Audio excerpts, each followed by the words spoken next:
see you there, just relaxing in this tree. Have you ever wondered why trees go straight up out of the ground against the force of gravity? It's called geotropism. First of all, a tropism is a shifting of an organism's orientation as a response to a stimulus in their environment. Tropisms occur in plants, although similar reactions to a stimulus called taxis can occur in some animals. Geotropism is the growth of a plant in accordance to the force of gravity.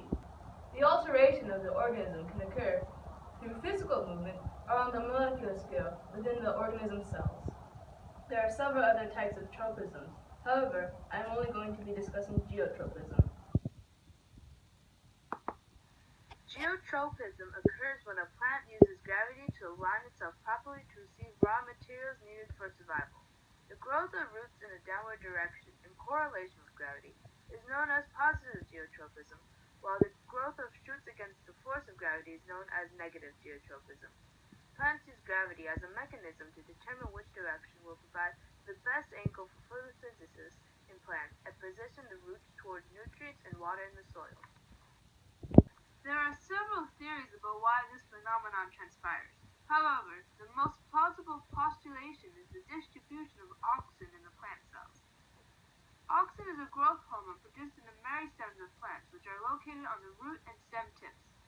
Auxin makes the cells within the elongation zone more elastic, increasing the cell's ability to absorb water and therefore become longer. One key detail to take note of is that auxin will make the stem grow up, not out. In other words, the cell walls grow in height but not width. The hormone concentrates more heavily on the darker, shadowed side of the plant.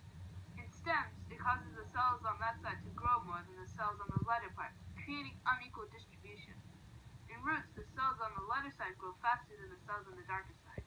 If a plant were to fall down or bend over, the level of auxin would increase on the side closest to the ground, stimulating more cell elongation on the lower side, reorienting the stem towards the sky and the roots towards Earth's core.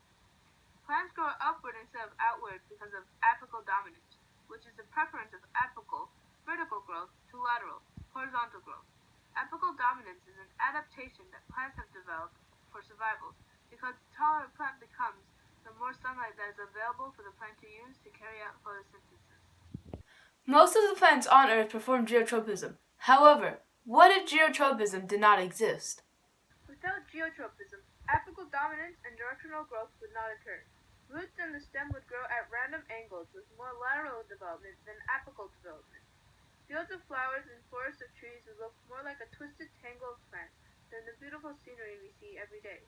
Like all other theories, evidence is needed to support the theory of geotropism. So how does one prove this theory? It's simple. You set up an experiment.